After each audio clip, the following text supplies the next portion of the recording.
Hello friends, I am HK, you are watching exposure HK. বন্ধুরা, অবশেষে অন্নপূর্ণা যোজনার আবারও ফাইনালভাবে অনলাইন আবেদন শুরু হয়ে গেল। আজকের এই ভিডিওতে আপনাদের এতটাই সহজভাবে অনলাইনে আবেদন আপনাদেরকে আমি দেখাবো যে আপনারা নিজেরাই আপনাদের হাতে থাকা ফোনটি দিয়ে খুব সহজভাবে আপনারা আবেদন করতে পারবেন। তার সঙ্গে প্রতিটা পয়েন্ট আপনাদের এতটাই সহজভাবে বুঝিয়ে বলে দেবো। আশা করি আপনাদের এই ভিডিওটা দেখার পরে আর আপনাদের প্রশ্ন থাকবে না। তার সঙ্গে কি কি ডকুমেন্টস আপনাদের অতি অবশ্যই দিতে হবে, কি কি ডকুমেন্টস না দিলেও হবে, সমস্ত কিছুই জানাবো এই ভিডিওতে। তাই আপনাদেরকে রিকোয়েস্ট যে এই ভিডিওটি লম্বা হলেও অবশ্যই শেষ পর্যন্ত একটু স্কিপ না করে দেখতে থাকুন। তো বন্ধুরা, অন্নপূর্ণা যোজনায় অনলাইনে আবেদনের জন্য প্রথমে আপনাদের গুগলে চলে আসতে হবে এবং সার্চ করে নিতে হবে সোশ্যাল রেজিস্ট্রি WB.gov।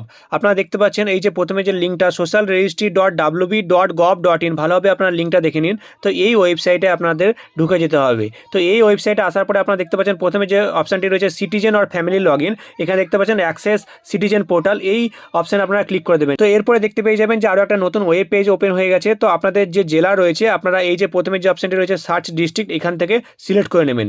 তো আপনাদের জেলা এখান থেকে সিলেক্ট করার পরে আপনারা নিচের দিকে দেখতে পাচ্ছেন মোবাইল নাম্বার রয়েছে। তো পরিবারের প্রধান যিনি রয়েছেন তার যে আধার কার্ডের সঙ্গে মোবাইল নাম্বারটির লিঙ্ক রয়েছে সেটা এখানে দেওয়ার চেষ্টা করবেন। অন্য মোবাইল নাম্বার দিলেও কোনো অসুবিধা হবে না। মোবাইল নাম্বার দেওয়ার পরে এখানে দেখতে পাচ্ছেন একটা ক্যাপচা কোড আছে। এই যে দেখতে পাচ্ছেন এখানে একটা অঙ্ক দিয়েছে 47 আর 12 কত হয়, সেটা কিন্তু এখানে আমাকে এখানে টাইপ করে বসাতে হবে। সেরকমভাবে আপনার যে অঙ্কটি থাকবে সেটার যে উত্তরটা হবে সেই উত্তরটা আপনারা এখানে বসিয়ে দেবেন। তারপরে এই রিকোয়েস্ট ওটিপি অপশানে ক্লিক করে দেবেন। তো এরপরে দেখতে পাবেন আপনারা যে মোবাইল নাম্বারটি দিলেন সেই মোবাইল নাম্বারে একটি 6 সংখ্যার ডিজিটের একটি ওটিপি চলে যাবে। তো সেই ওটিপিটা আপনারা এখানে হুবহু বসিয়ে দেবেন। সেই ওটিপিটা বসানোর পরে আপনারা এই যে দেখতে পাচ্ছেন ভেরিফাই অ্যান্ড কন্টিনিউ বাটন রয়েছে, এই অপশানে আপনারা ক্লিক করে দেবেন। তো বন্ধুরা, এরপরে আপনারা দেখতে পাবেন এরকম একটা ইন্টারফেস ওপেন হয়ে যাবে। তো আপনারা একদমই ঘাবড়াবেন না, আপনারা পুরো ভিডিওটা একটু স্কিপ না করে দেখতে থাকুন, তাহলে সমস্ত কিছুই আপনাদের সহজ হয়ে যাবে। তো আপনারা কি করবেন, এই যে দেখতে পাচ্ছেন প্রথমেই এটা হেড অফ দ্য ফ্যামিলি অর্থাৎ পরিবারের প্রধান যিনি রয়েছেন তার ডিটেলস কিন্তু এখানে ভরতে হবে। তারপরে প্রত্যেকটা মেম্বারের এক এক করে ভরতে হবে। তো তার আগে আমি আপনাদেরকে জানাতে চাই, এই যে দেখতে পাচ্ছেন স্টার মার্ক যেখানে যেখানে রয়েছে সেগুলো কিন্তু অতি অবশ্যই আপনাকে ভরতে হবে। তো প্রথমেই রয়েছে HOF নেম অর্থাৎ হেড অফ দ্য ফ্যামিলি যিনি রয়েছেন পরিবারের প্রধান, তার আধার কার্ডে যে নামটা রয়েছে সেই নামটা হুবহু আপনারা এখানে বসিয়ে দেবেন। তার নিচে দেখতে পাচ্ছেন ডেট অফ বার্থ, আপনার পরিবারের প্রধান যিনি রয়েছেন তার যে ডেট অফ বার্থ রয়েছে সেটা আপনারা এখান থেকে সিলেক্ট করে নেবেন, ক্যালেন্ডার ওপেন হয়ে যাবে। তারপরে দেখতে পাবেন এখানে জেন্ডার অর্থাৎ ফিমেল নাকি মেল নাকি আদার্স, সেটা আপনারা এখান থেকে সিলেক্ট করে নেবেন। তারপরে দেখতে পাচ্ছেন ক্যাটাগরি, জেনারেল নাকি SC নাকি ST নাকি OBC, সেটা এখান থেকে সিলেক্ট করে নেবেন। তার নিচে কন্ট্যাক্ট নাম্বার, আধারের সঙ্গে যে মোবাইল নাম্বারটা লিঙ্ক রয়েছে পরিবারের প্রধানের সেই মোবাইল নাম্বারটি এখানে বসিয়ে দেবেন। তার নিচে দেখতে পাচ্ছেন টোটাল কতগুলো ফ্যামিলি মেম্বার রয়েছে HOF নিয়ে অর্থাৎ পরিবারের প্রধান সমেত টোটাল কতগুলো মেম্বার সেই সংখ্যাটা আপনারা এখানে বসিয়ে দেবেন। তারপরে এই পরিবারের প্রধান তিনি প্রতিবন্ধী কিনা, যদি হ্যাঁ হয়ে থাকে তাহলে ইয়েসে ক্লিক করবেন, না হয়ে থাকলে নোতে ক্লিক করবেন। তারপরে এখানে আধার নাম্বার চাইছে পরিবারের প্রধানের যে আধার নাম্বার, সেই আধার নাম্বারটি আপনারা এখানে বসিয়ে দেবেন। এবং দেখতে পাচ্ছেন যখনই আপনি আধার নাম্বার এখানে বসাবেন তখনই কিন্তু আপনার আধার কার্ডটিও এখানে আপলোড করতে হবে। এখানে অপশান দিয়ে দিয়েছে, অবশ্যই আপনাকে আধার কার্ডটি আপলোড এখানে করে দিতে হবে। সাইজটা হতে হবে 50 KB থেকে 200 KBর মধ্যে। তো কিভাবে আপনারা 50 KB থেকে 200 KB আপনার আধার কার্ডটি করবেন স্ক্যান করে, সেটা নিয়ে যদি ভিডিও আপনারা পেতে চান তাহলে কমেন্ট সেকশনে কমেন্ট করে জানান, আমি আপনাদেরকে ভিডিও দিয়ে জানিয়ে দেবো। তো অবশ্যই আপনারা মাথায় রাখবেন এখানে কিন্তু জেরক্স নয়, একদম অরিজিনাল যে আধার কার্ড রয়েছে সেটা এখানে আপলোড করতে হবে। এরপরে নিচের দিকে চলে আসবেন, এখানে দেখতে পাচ্ছেন পার্মানেন্ট অ্যাড্রেস অর্থাৎ আপনার যে অ্যাড্রেস রয়েছে পার্মানেন্ট অ্যাড্রেস, সেই অ্যাড্রেসটা আপনারা এখানে টাইপ করে বসিয়ে দেবেন। তার নিচে এখানে ডিস্ট্রিক্ট অলরেডি আপনি আগেই সিলেক্ট করে এসেছেন, তাই জন্য এখানে আর সিলেক্ট করতে হবে না। তার নিচে এরিয়া টাইপ, রুরাল নাকি আরবান, যদি পৌরসভা হয় তাহলে আরবান, আর যদি গ্রাম পঞ্চায়েত হয় তাহলে সেক্ষেত্রে রুরাল। তার নিচে দেখতে পাচ্ছেন সিলেক্ট পিনকোড, আপনার যে পিনকোড রয়েছে সেটা আপনি এখান থেকে সিলেক্ট করে নেবেন। পিনকোড সিলেক্ট করার পরে পোস্ট অফিস, যে পোস্ট অফিস রয়েছে সেই পোস্ট অফিস আপনারা এখানে সিলেক্ট করে নেবেন। তার নিচে পুলিশ স্টেশন, যে পুলিশ স্টেশন যেটা রয়েছে আপনি এখান থেকে সিলেক্ট করে নেবেন। তার নিচে এখানে ব্লক বা মিউনিসিপ্যালিটির নেম, সেটা আপনারা এখান থেকে সিলেক্ট করে নেবেন। তার নিচে গ্রাম পঞ্চায়েত বা ওয়ার্ড নেম যেটা রয়েছে আপনারা এখান থেকে সিলেক্ট করে নেবেন। তারপর নিচের দিকে চলে আসবেন এপিক নাম্বার, পরিবারের প্রধানের যে ভোটার কার্ড নাম্বার রয়েছে নাম্বারটা আপনারা হুবহু এখানে বসিয়ে দেবেন। এবং আপনারা একই রকমভাবে দেখতে পাচ্ছেন যখনই এখানে আপনারা এপিক নাম্বারটি দিয়ে দেবেন তখনই কিন্তু আপনাকে এপিক কার্ড অর্থাৎ ভোটার কার্ডটিও এখানে আপলোড করে দিতে হবে একই রকমভাবে। তো আপনাদের অরিজিনাল ভোটার কার্ডটি আপনারা এখানে আপলোড করে দেবেন। তারপর নিচের দিকে দেখতে পাচ্ছেন অ্যাসেম্বলি কনস্টিটিউন্সি অর্থাৎ আপনার যে বিধানসভা রয়েছে সেই বিধানসভাটা আপনারা এখান থেকে সার্চ করে নেবেন। আমি এখানে একটি বিধানসভা সার্চ করে নিচ্ছি, দেখতে পাচ্ছেন আমি সার্চ করে নিলাম। যদি না আসে আপনারা কী করবেন, এই যে দেখতে পাচ্ছেন এখানে তীর চিহ্ন রয়েছে, এই তীর চিহ্নতে ক্লিক করবেন। তারপরে আবারও এখানে ক্লিক করবেন। এখানে ক্লিক করার পর আপনারা দেখতে পাচ্ছেন এখানে কিন্তু চলে এসছে। তো আমি এখান থেকে সিলেক্ট করে নিচ্ছি 291 রামপুরহাট। এরপরে পার্ট নাম্বার চাইছে, আপনার যে বুথের পার্ট নাম্বার রয়েছে সেই পার্ট নাম্বারটা আপনারা এখানে লিখে দেবেন টাইপ করে। তারপরে আপনারা কি করবেন, প্রত্যেক সময় কিন্তু এই সেভ ড্রাফটে আপনারা ক্লিক করতে থাকবেন। তাহলে এই যে আপনারা এগুলো টাইপ করে লিখলেন বা এত কিছু ভরলেন, তাহলে সেগুলো ডিলিট হবে না নেটওয়ার্কের সমস্যা থাকলেও। এরপর আপনারা কি করবেন, এই নেক্সট বাটনে ক্লিক করে দেবেন। তারপরে দেখতে পাবেন রেশন কার্ডের ডিটেলস এখানে চাইছে। যদি রেশন কার্ড থেকে থাকে তাহলে ইয়েসে ক্লিক করবেন, না থেকে থাকলে নাতে ক্লিক করবেন। যখনই ইয়েসে ক্লিক করবেন তখনই কিন্তু আপনার রেশন কার্ডের ক্যাটাগরি এখান থেকে সিলেক্ট করে নিতে হবে। তারপরে রেশন কার্ডের নাম্বারটি আপনি এখানে বসিয়ে দেবেন। এরপর আপনারা কি করবেন, এই নেক্সট বাটনে ক্লিক করে দেবেন। তারপরে দেখতে পাবেন আপনার অ্যাসেটসের ডিটেলসের পেজে চলে আসছে। তো আপনারা কি করবেন, এখান থেকে আপনার যে 3টে বা কিংবা তার থেকে বেশি যদি পাকা ঘর থেকে থাকে তাহলে আপনারা ইয়েস বাটনে ক্লিক করবেন, না থেকে থাকলে আপনারা নো বাটনে ক্লিক করবেন। এরপরে আপনার যদি পরিবারের কোনো জমি থেকে থাকে তাহলে ইয়েসে ক্লিক করবেন, না থেকে থাকলে নোতে ক্লিক করবেন। নিচের দিকে চলে আসবেন, আপনার 4 চাকা থেকে থাকলে আপনি এখান থেকে ইয়েসে ক্লিক করবেন, না থেকে থাকলে নোতে ক্লিক করবেন। তার নিচে দেখতে পাচ্ছেন হেলথ ইন্স্যুরেন্স, আপনার হেলথ ইন্স্যুরেন্স থাকলে এখান থেকে ইয়েস অপশনে ক্লিক করবেন, না থেকে থাকলে আপনার নোতে ক্লিক করবেন। যদি আপনার স্বাস্থ্যসাথী থেকেও থাকে তাহলেও আপনার কিন্তু এই ইয়েস বাটনে ক্লিক করবেন। ইয়েস বাটনে ক্লিক করার পরে আপনার নিচের দিকে দেখতে পাচ্ছেন এখানে একটা অপশন রয়েছে ইন্স্যুরেন্স টাইপ। যদি গভর্নমেন্ট হয়ে থাকে তাহলে গভর্নমেন্টে ক্লিক করবেন, আর প্রাইভেটে থেকে থাকলে প্রাইভেটে ক্লিক করবেন। যদি স্বাস্থ্যসাথী থেকে থাকে তাহলে আপনারা এই গভর্নমেন্ট অপশনে ক্লিক করবেন। তার নিচের দিকে চলে আসবেন, দেখতে পাচ্ছেন এখানে লেখা রয়েছে সিলেক্ট স্কিম। যদি স্বাস্থ্যসাথী থেকে থাকে তাহলে স্বাস্থ্যসাথীতে ক্লিক করবেন। ক্লিক করার পরে নিচের দিকে দেখতে পাচ্ছেন ইউআরএন নাম্বার চাইছে। তো আপনার যে ইউআরএন নাম্বারটি রয়েছে আপনারা এখানে টাইপ করে বসিয়ে দেবেন স্বাস্থ্যসাথী কার্ডের ইউআরএন নাম্বারটি। তারপরে এই নেক্সট বাটনে ক্লিক করে দেবেন। এরপর ইনকাম ট্যাক্স এবং প্রফেশন ডিটেলসের পেজে চলে আসবে। তো যদি আপনি ট্যাক্স দিয়ে থাকেন তাহলে ইয়েস বাটনে ক্লিক করবেন, না দিয়ে থাকলে নোতে ক্লিক করবেন। যদি প্যান কার্ড থেকে থাকে তাহলে ইয়েসে ক্লিক করবেন, না থেকে থাকলে নোতে ক্লিক করবেন। তো যদি থেকে থাকে যখন আপনারা ইয়েসে ক্লিক করবেন তখনই কিন্তু আপনাকে এখানে প্যান কার্ড নাম্বারটিও দিতে হবে। তারপরে আপনার ফ্যামিলি ইনকাম কত রয়েছে টোটাল, সেই ফ্যামিলি ইনকামটা আপনারা এখানে টাইপ করে বসিয়ে দেবেন। তার নিচের দিকে চলে আসবেন, আপনি কি করেন মাথায় রাখবেন এই সমস্ত ডিটেলসগুলো কিন্তু প্রধানের অর্থাৎ পরিবারের প্রধানের এখানে কিন্তু ডিটেলসগুলো ভরছেন। তো পরিবারের প্রধান কি করেন সেটা আপনারা এখান থেকে সিলেক্ট করে নেবেন। যদি আনএমপ্লয়েড হয়ে থাকেন তাহলে আনএমপ্লয়েডে আপনারা সিলেক্ট করে নেবেন। আর যদি এখানে লিস্টেড না থাকে তাহলে আপনারা এই আদার্স অপশানে সিলেক্ট করে নেবেন। তার নিচের দিকে চলে আসবেন, দেখতে পাচ্ছেন হাইয়েস্ট এডুকেশনাল কোয়ালিফিকেশান কী রয়েছে, মাধ্যমিক, উচ্চ মাধ্যমিক, গ্র্যাজুয়েশন, এখানে কিন্তু আপনি সিলেক্ট করে নেবেন। যদি শিক্ষিত না হয়ে থাকেন তাহলে সেক্ষেত্রে ইলিটারেট যে অপশান রয়েছে সেখানে ক্লিক করবেন। তার নিচের দিকে চলে আসবেন, এমপি বা এমএলএ বা মিনিস্টার যদি হয়ে থাকেন তাহলে আপনারা ইয়েসে ক্লিক করবেন, আর না হয়ে থাকলে নাতে ক্লিক করবেন। গভর্নমেন্ট কোনো পেনশন পান কি না যদি পেয়ে থাকেন তাহলে ইয়েসে ক্লিক করবেন, না পেয়ে থাকলে নোতে ক্লিক করবেন।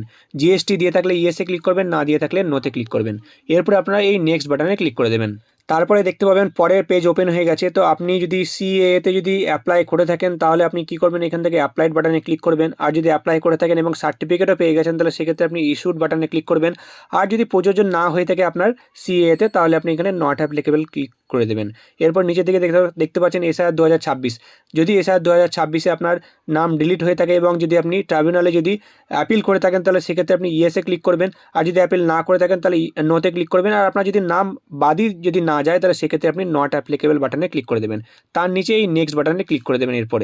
এরপর দেখতে পাবেন নেক্সট পেজ ওপেন হয়ে যাবে। তো আপনি যদি অন্য কোনো গভর্নমেন্ট স্কিম পেয়ে থাকেন ডিবিটির মাধ্যমে তাহলে আপনি কি করবেন, এখান থেকে ইয়েস বাটনে ক্লিক করবেন। আর যদি অন্য কোনো প্রকল্প টাকা যদি না পেয়ে থাকেন ডিবিটির মাধ্যমে তাহলে নোতে ক্লিক করবেন।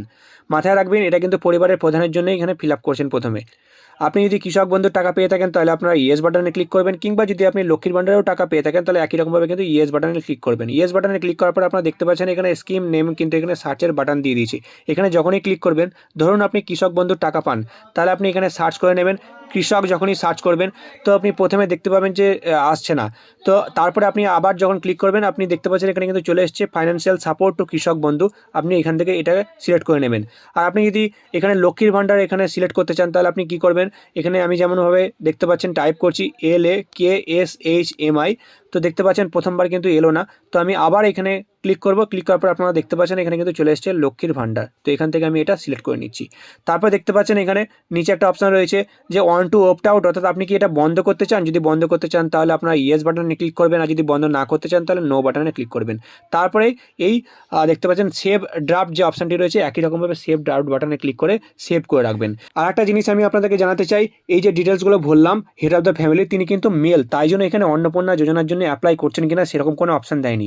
যদি আমি ওটা ফিমেল সিলেক্ট করতাম, যদি ফিমেল হতো হেড অফ দ্য ফ্যামিলি তাহলে কিন্তু আরও একটা পেজ আসতো এবং সেখানে জিজ্ঞেস করা হতো যে অন্নপূর্ণা যোজনার জন্য অ্যাপ্লাই করছে কিনা। তো এখন হেড অফ দ্য ফ্যামিলির সমস্ত ডিটেলস কিন্তু এখানে ভরা হয়ে গেছে।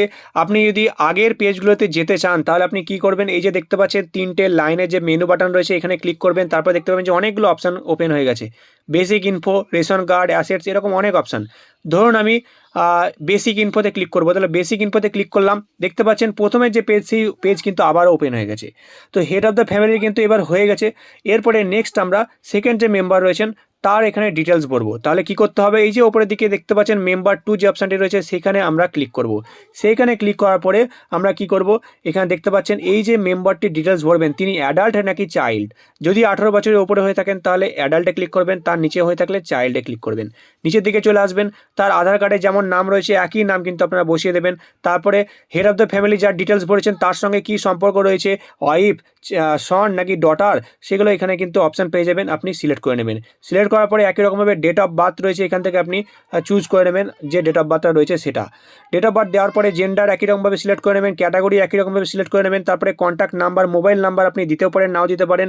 একই রকমভাবে প্রতিবন্ধী হলে ইয়েস করবেন, না হয়ে থাকলে নোতে ক্লিক করবেন। আধার নাম্বার আপনি দিয়ে দেবেন এখানে, অবশ্যই আধার নাম্বার দেওয়ার সঙ্গে সঙ্গে কিন্তু আপনাকে আধার কার্ডটিও এখানে আপলোড করতে হবে একই রকমভাবে। তারপরে এপিক নাম্বার, যদি 18 বছরের উপরে হয়ে থাকে তাহলে অবশ্যই এখানে এপিক নাম্বার চাইবে, এপিক নাম্বার আপনারা দিয়ে দেবেন। আর তারপরে কিন্তু আপনারা এপিক যে কার্ড রয়েছে ভোটার কার্ড সেটাও কিন্তু আপলোড করে দেবেন।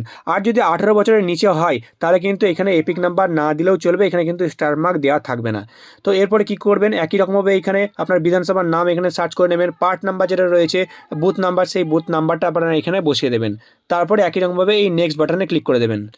তারপরে দেখতে পাবেন পরের পেজ ওপেন হয়ে গেছে। হেলথ ইন্স্যুরেন্স থেকে থাকলে এখান থেকে আপনারা ইয়েসে ক্লিক করবেন, না থেকে থাকলে নোতে ক্লিক করবেন। যদি স্বাস্থ্যসাথী থেকে থাকে তাহলে আপনারা ইয়েসে ক্লিক করবেন। ইয়েসে ক্লিক করার পর একই রকমভাবে এখানে গভর্নমেন্ট সিলেক্ট করে নেবেন। তারপরে একই রকমভাবে গভর্নমেন্ট স্কিমসে এখানে স্বাস্থ্যসাথী সিলেক্ট করে নেবেন। তারপরে ইউআরএন নাম্বার যেটা রয়েছে একই রকমভাবে ওই ইউআরএন নাম্বার এখানে দিয়ে দেবেন। তারপরে এই নেক্সট বাটনে ক্লিক করে দেবেন। এরপরে দেখতে পাবেন যে একই রকম আবারও পেজ চলে এসছে, ইনকাম ট্যাক্স দেন কিনা যে মেম্বারটির ডিটেলস বলছেন তিনি। তারপর দেখতে পাচ্ছেন প্যান কার্ড রয়েছে কিনা, কি করেন, তার সঙ্গে হাইয়েস্ট কোয়ালিফিকেশান কি রয়েছে, তার সঙ্গে এমপি এমএলএ রয়েছেন কিনা, কিংবা গভর্নমেন্ট পেনশন পান কিনা, কিংবা জিএসটি দেন কিনা, সব একই অপশান রয়েছে আগের মতন একই রকমভাবে কিন্তু আপনারা ফিল আপ করে নেবেন। তারপরে এই নেক্সট বাটনে ক্লিক করে দেবেন। এরপরে পরের পেজ চলে আসবে, আপনারা একই রকমভাবে এখান থেকে সিএতে অ্যাপ্লাই করছেন কিনা, তার সঙ্গে এসআইআর 2026 ট্রাইব্যুনালে অ্যাপ্লাই করছেন কিনা একই রকমভাবে আপনারা কিন্তু ফিল আপ করে নেবেন। তারপরে আবারও এই নেক্সট বাটনে ক্লিক করে দেবেন। এরপরে দেখুন আমি যে পেজটার কথা আপনাকে বলছিলাম, আমি এই যে মেম্বারটির ডিটেলস দিচ্ছি, আমি এটা কিন্তু ফিমেল সিলেক্ট করেছি, তার সঙ্গে এনার বয়স কিন্তু 25 থেকে 60 বছরের মধ্যে, তাই জন্য কিন্তু এখানে এই পেজটি ওপেন হয়ে গেছে। এখানে কিন্তু বলা হচ্ছে যে অ্যাপ্লাইং ফর অন্নপূর্ণা যোজনা, অর্থাৎ অন্নপূর্ণা যোজনার জন্য অ্যাপ্লাই করছে কিনা। এখানে আপনারা ইয়েস আই অ্যাম অ্যাপ্লাইং যে অপশানটি রয়েছে সেখানে ক্লিক করবেন। আর যদি অ্যাপ্লাই না করছেন তাহলে সেক্ষেত্রে কিন্তু নো আই অ্যাম নট এই অপশানে ক্লিক করবেন। তার নিচে দেখতে পাচ্ছেন বলা হচ্ছে ডিবিটির মাধ্যমে অন্য কোনো প্রকল্পের টাকা পাচ্ছেন কিনা গভর্নমেন্টের তরফ থেকে। যদি পেয়ে থাকেন তাহলে ইয়েসে ক্লিক করবেন, না পেয়ে থাকলে নোতে ক্লিক করবেন। ইয়েসে ক্লিক করার পরে কি টাকা পাচ্ছেন, কোন প্রকল্পের টাকা পাচ্ছেন সেটা এখানে ডিটেলস দিতে হবে। যদি আপনারা লক্ষ্মীর ভাণ্ডার প্রকল্পের টাকা পেয়ে থাকেন আগে, তাহলে একই রকমভাবে আপনারা এখানে লক্ষ্মীর ভাণ্ডার সার্চ করে নেবেন। তারপরে আপনারা সেই লক্ষ্মীর ভাণ্ডার টাকা বন্ধ করতে চাইছেন কিনা, নো বা ইয়েস, সেটা আপনারা এখান থেকে সিলেক্ট করে নেবেন। তারপরে একই রকমভাবে কিন্তু আপনারা প্রত্যেকবারই এই সেভ ড্রাফট অপশানে ক্লিক করে সেভ করতে থাকবেন। তো এরকমভাবে 2 নম্বর মেম্বারের সমস্ত ডিটেলস আপনারা ভরে নিলেন। তারপরে আবার যদি মেম্বার অ্যাড করতে চাইছেন তাহলে এই অ্যাড মেম্বার বাটনে ক্লিক করবেন। তারপরে একই রকমভাবে সমস্ত ডিটেলস আবার আপনারা ফিল আপ করে নেবেন। তারপরে আবারও যদি মেম্বার অ্যাড করতে চাইছেন তাহলে এখানে অ্যাড মেম্বার বাটনে ক্লিক করে দেবেন। এরকমভাবে টোটাল 10 জন মেম্বার আপনারা এই অনলাইনে কিন্তু ফিল আপ করতে পারবেন, একেবারেই কিন্তু আপনারা সাবমিট করে নিতে পারবেন। আর যদি অফলাইনে ফিল আপ করতে যান তাহলে কিন্তু সেক্ষেত্রে আপনারা 5 জনের বেশি পারবেন না।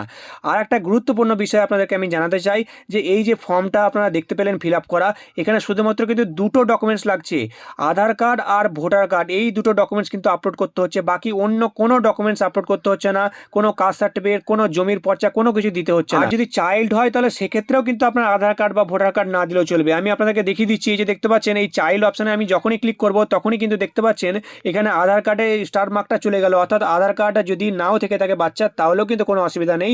আর এপিক কার্ড তো থাকবেই না, তো সেক্ষেত্রেও কিন্তু কোনো অসুবিধা নেই। আর অ্যাডাল্ট যদি হন সেক্ষেত্রে শুধুমাত্র আধার কার্ড আর তার সঙ্গে আপনাদের ভোটার কার্ড কিন্তু এখানে আপলোড করতে হবে। এমনকি সবথেকে গুরুত্বপূর্ণ বিষয়, এখানে কিন্তু ব্যাংকের ব্যাংকের কোনো ডিটেলস কিন্তু দিতে হলো না, অর্থাৎ ব্যাংকের পাসবুকও কিন্তু এখানে আপলোড করতে হলো না।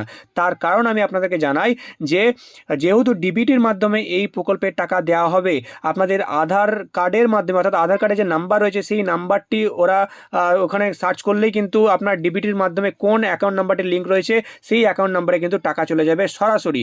তাই আপনাদের চিন্তার কোনো কারণ নেই, এখানে অ্যাকাউন্ট ডিটেলস না চাইলেও আপনাদের অ্যাকাউন্টে ঠিক টাকা পৌঁছে যাবে।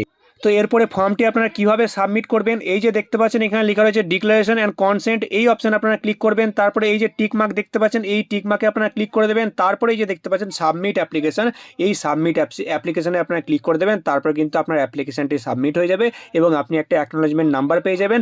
তারপরে কিন্তু পরবর্তীকালে সেই অ্যাকনোলেজমেন্ট নাম্বার দিয়ে আপনি স্ট্যাটাসও চেক করতে পারবেন এবং যখনই ভেরিফাই হয়ে যাবে আপনার অ্যাকাউন্টে 3000 টাকা চলে আসবে, যিনি যোগ্য রয়েছেন অন্নপূর্ণা যোজনার জন্য। আশা করি বোঝাতে পারলাম। এরপরে যদি কোনো প্রশ্ন থেকে থাকে তাহলে আপনার কমেন্ট সেকশনে কমেন্ট করুন, আমি আপনাদেরকে উত্তর দেওয়ার চেষ্টা করব। ভিডিওটি ভালো লাগলে অবশ্যই একটা লাইক করবেন আর সবাইকে শেয়ার করে জানিয়ে দিন কিভাবে আপনারা বাড়িতে বসেই ফর্ম ফিল আপ করবেন হাতে থাকা ফোনটি দিয়ে। আর এই চ্যানেলে নতুন হলে চ্যানেলটিকে সাবস্ক্রাইব করতে ভুলবেন না। আবার আসছি আর একটা নতুন ভিডিও নিয়ে।